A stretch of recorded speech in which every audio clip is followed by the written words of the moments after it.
Baik, halo Pak Afrizal dan juga teman-teman semua yang sedang menyaksikan video YouTube kami.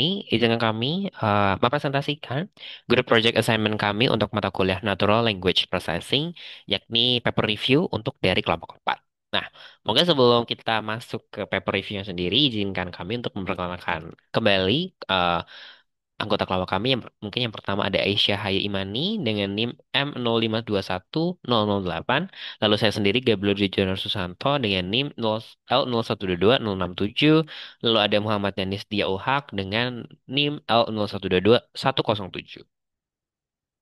Nah, lalu juga untuk sumber paper yang kami gunakan yakni berjudul Cyberbullying Detection in Social Media Using Natural Language Processing yang ditulis oleh Fawiza Ramadan Syed, Eman Hasan El Nasar, dan juga Fatma A. Omara, di mana dipublish di Journal Scientific American 28 di tahun 2025. Nah, untuk isi dari presentasi kami akan membahas tentang research problem, methodology, key findings, challenges atau limitations, lalu feature work, dan yang terakhir ditutup dengan conclusion. Nah, yang pertama ada research problem. Jadi untuk problem yang diangkat dari paper ini sendiri adalah yang pertama adalah penyalahgunaan media sosial. Nah, media sosial merupakan salah satu sarana komunikasi yang banyak digunakan oleh masyarakat ya. Namun seiring dengan meningkatnya jumlah platform media sosial, penyalahgunaan sering terjadi, terutama dalam bentuk serangan atau yang lebih kita kenal dengan cyberbullying, yang dilakukan oleh biasanya kalangan remaja hingga dewasa muda. Lalu yang kedua, paper ini melihat cyberbullying sebagai sebuah ancaman serius. Cyberbullying merupakan tindakan menyakiti atau mengintimidasi seseorang dengan cara mengirimkan pesan atau komentar negatif secara online.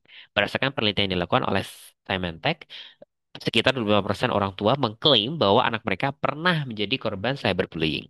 Fenomena ini dapat merusak psikologis dan emosional korban secara signifikan. Nah, lalu yang terakhir dari research problem ini sendiri, paper ini melihat perlu adanya tindakan deteksi cyberbullying. Identifikasi cyberbullying lebih dini perlu dilakukan untuk mencegah dampak tersebut. Penelitian ini bertujuan untuk mengembangkan model deteksi cyberbullying dengan dataset dari Twitter menggunakan kombinasi algoritma machine learning dan juga teknik natural language processing. Nah, untuk metodologi sendiri akan terdiri dari pre-processing data, feature extraction, imbalance data and data handling, modeling and hyperparameter tuning, lalu yang terakhir ada model evaluation.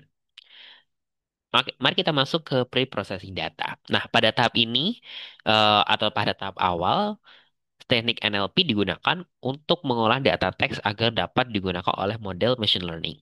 Nah, tahap preprocessing meliputi yang pertama ada tokenizing. Tokenizing memecah teks menjadi potongan kata unit. Lalu, text cleaning yakni menghapus angka, tanda baca, simbol, dan link. Lalu ada stop word removal, yakni menghapus kata-kata yang tidak memiliki makna penting. Lalu yang terakhir ada normalizing atau normalisasi format kata menjadi lowercase. Nah, mungkin bisa dilihat juga di tabel sebelah kanan di mana ini adalah eh, tahapan yang dilalui paper ini sebelumnya di mana untuk tahap preprocessing data dari tahap tokenizing, lalu text cleaning, lalu stop word removal, dan yang terakhir ada normalizing. Nah, dan berikutnya akan dijelaskan oleh rekan saya. Terima kasih.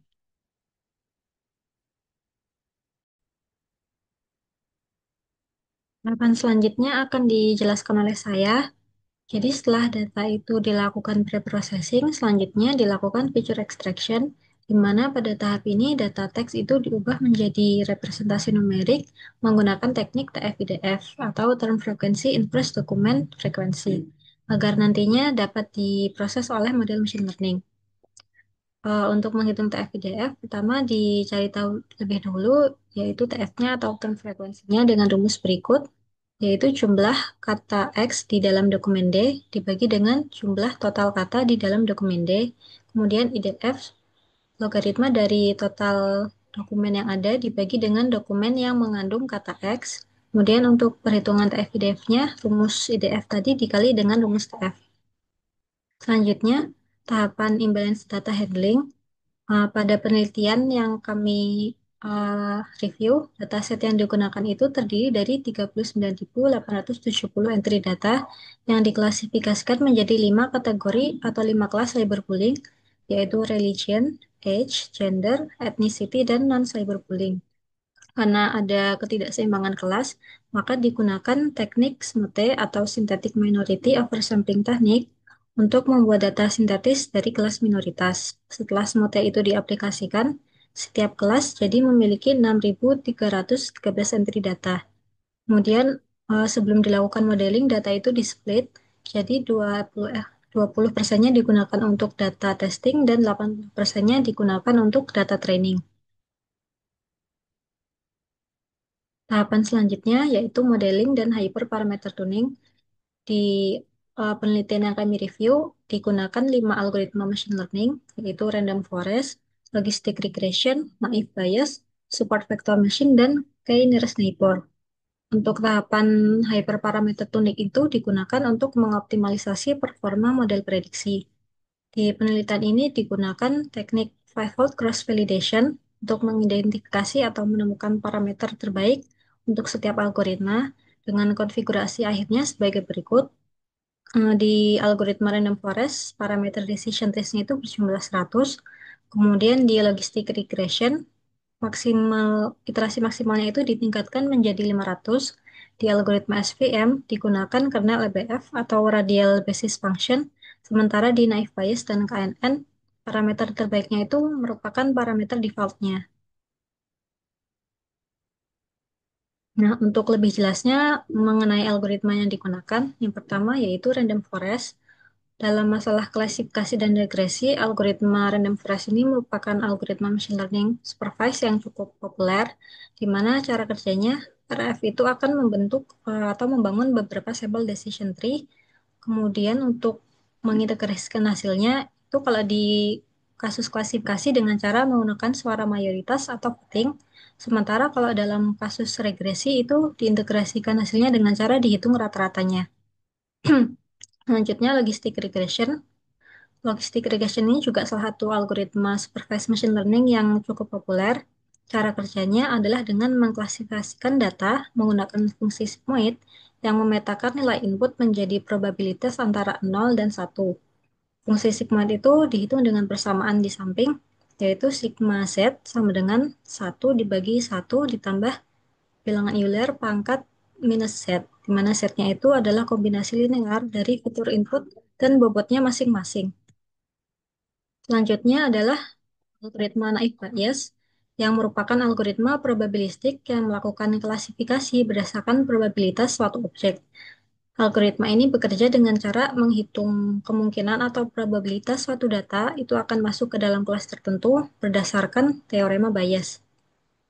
Teorema Bayes seperti ditunjukkan di rumus di bawah ini, peluang H jika diketahui D sama dengan peluang D jika peristiwa H terjadi dikali peluang H dibagi dengan peluang D.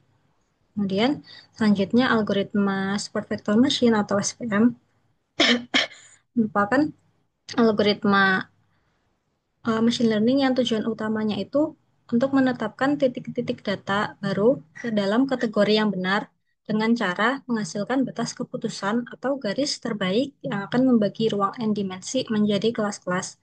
Istilah batas keputusan atau garis terbaik itu juga bisa disebut hyperplane.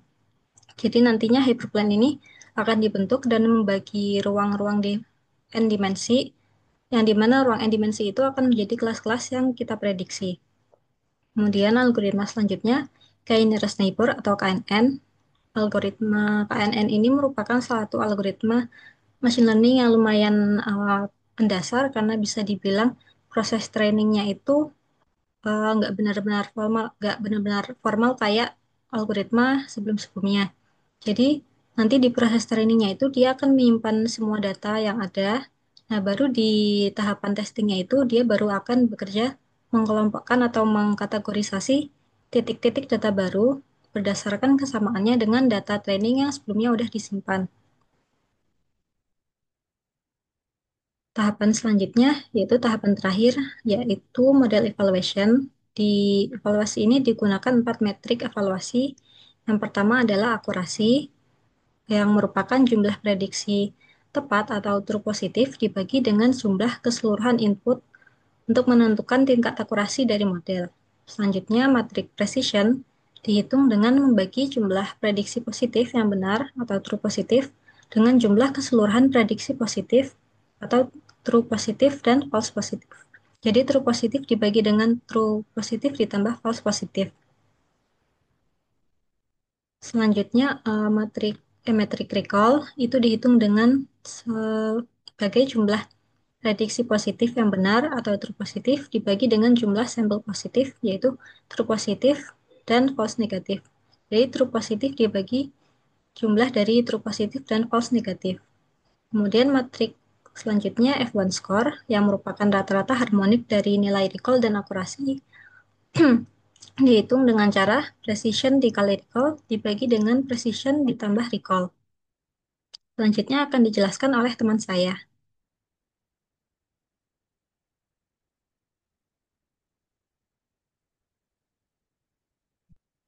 Oke, selanjutnya saya akan melanjutkan presentasi tentang paper review ini. Di sini saya akan membahas tentang key finding. Yang pertama, dari hasil eksperimen model machine learning, didapatkan bahwa algoritma random forest memberikan performa terbaik dengan akurasi mencapai 94,2%.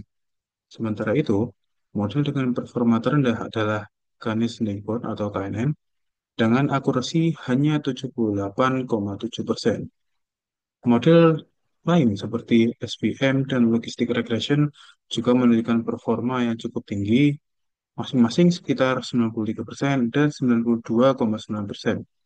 Jika dilihat dari nilai precision, recall, dan F1 score, Random Forest kembali menjadi yang terbaik dengan skor 0,94 secara keseluruhan. Lalu, jika kita coba bandingkan dengan penelitian sebelumnya, menariknya, rata-rata akurasi model dalam paper ini mencapai 91,4% dan jauh lebih tinggi dibanding rata-rata akurasi dari penelitian sebelumnya, yaitu hanya 78,1%.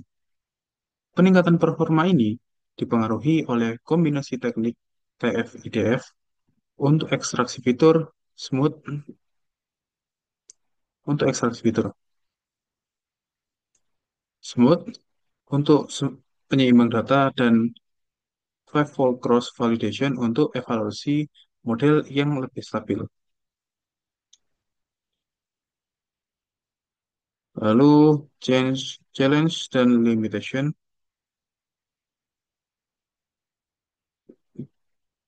Selanjutnya yaitu challenge dan limitation, eh, enam-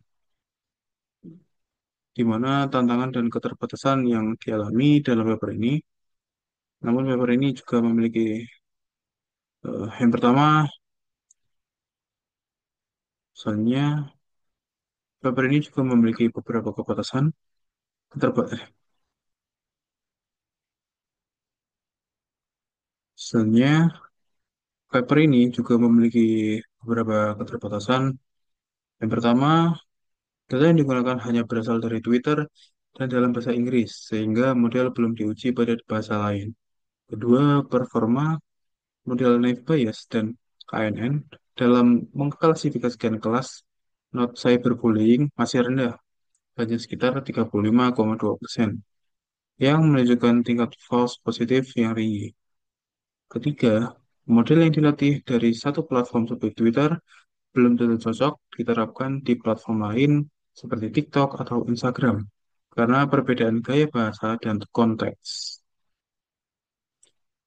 Lalu halnya future work, beberapa saran pengembangan dari paper ini diantaranya yang pertama ada mengeksplorasi model untuk deteksi cyberbullying dalam berbagai bahasa, terutama bahasa Arab.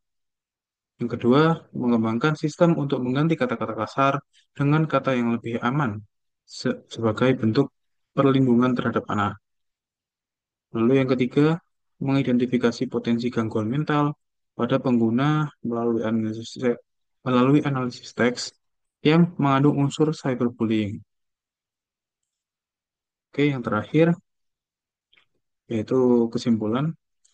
Eh, Paper ini membahas deteksi cyberbullying di media sosial menggunakan teknik NLP dan algoritma machine learning seperti naive Bayes, SVM, dan random forest. Proses dilakukan secara sistematis, mulai dari processing teks, ekstraksi fitur, dengan TF-IDF hingga evaluasi model menggunakan metrik akurasi, precision, recall, dan advanced score. Meskipun pendekatan cukup efektif, paper ini masih memiliki keterbatasan, seperti kurangnya pemahaman konteks, semantik, potensi bias pada data, serta belum memanfaatkan metode deep learning yang lebih mutakhir. Secara keseluruhan, paper ini memberikan dasar yang baik untuk pengembangan sistem deteksi cyberbullying, namun masih terbuka peluang untuk perbaikan di masa depan. Oke, mungkin sekiranya segitu saja dari kelompok kami. Wabillahi taufiq wal hidayah. Wassalamualaikum warahmatullahi wabarakatuh.